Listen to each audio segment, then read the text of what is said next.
Tabrizi ছিলেন একজন ইরানি সুফি ব্যক্তিত্ব। তিনি বিখ্যাত মুসলিম জ্ঞানতাপস জালালউদ্দিন রুমির একজন শিক্ষক ছিলেন। এই বিখ্যাত মানুষটি তার সমগ্র জীবনের অভিজ্ঞতা থেকে কিছু মহামূল্যবান উক্তি আমাদের উপহার দিয়েছেন। যখন সবাই কিছু একটা হতে চাইছে, তখন তুমি বরং কিছুই হতে যেও না, শূন্যতার সীমানায় নিজেকে মেলে দাও। পৃথিবীকে বদলে দিতে হলে তোমার হৃদয়কে বদলে দাও। ন্যায় বিচারের উপরে বিশ্বাস রাখো এবং বাকিটা ছেড়ে দাও। জীবনকে তোমার বিরুদ্ধে না রেখে বরং তোমার সঙ্গী করে নাও। জীবনের পরিবর্তনগুলোর বিরুদ্ধে রুখে না দাঁড়িয়ে বরং আত্মসমর্পণ করো। কোনো খারাপ কাজই শাস্তিবিহীন থাকে না, কোনো ভালো কাজই পুরস্কার ছাড়া হয় না। স্রষ্টার বান্দারা কখনো ধৈর্য হারা হয় না, কেননা সে তো জানেই যে সদ্য প্রকাশিত বাঁকা চাঁদটির পূর্ণিমার চাঁদে পরিণত হতে সময় লাগবে। কেউ যদি তোমার সম্পর্কে খারাপ কিছু বলে, তবে তার সম্পর্কে ভালো কথা বলো। যারা ফাঁদ পাতে তারা তাদের নিজেদের পাতা ফাঁদেই পড়ে যায়। যখন তুমি ঘৃণা আর মারামারিতে জড়িয়ে থাকবে, তুমি খুঁজে পাবে জাহান্নাম।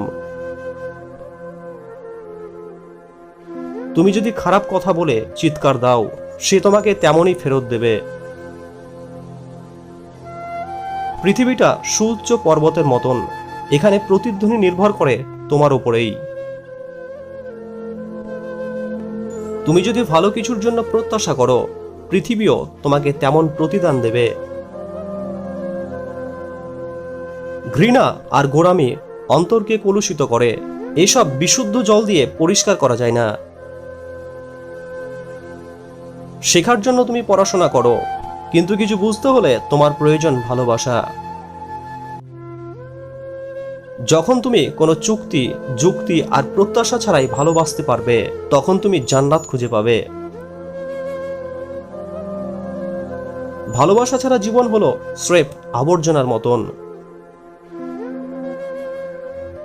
লোকের ছলচাতুরি আর প্রতারণা নিয়ে উদ্বিগ্ন হয় না। কিছু লোক যদি তোমার বিরুদ্ধে ষড়যন্ত্র করে এবং তোমাকে কষ্ট দিতে চায়, তবে স্রষ্টাও তো তাদের জন্য কৌশল করছেন। স্রষ্টা ভালোবেসেই আমাদেরকে সৃষ্টি করেছেন, তাই আমাদের উচিত স্রষ্টাকে ভালোবাসা। খানাপিনা কম করে বা রোজা রেখে আপনি আপনার শরীরকে বিশুদ্ধ করতে পারবেন, কিন্তু ভালোবাসা কেবল আপনার হৃদয়কে বিশুদ্ধ করবে। এই পথ কোথায় গিয়ে ঠেকেছে তা জানার চেষ্টা করা অর্থহীন।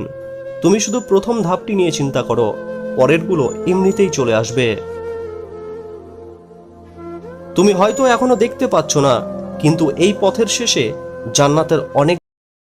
যে কোনো গল্পের একটা না একটা সমাপ্তি অবশ্যই থাকে, কিন্তু আজকে যে গল্পটা তোমাদের বলতে চলেছি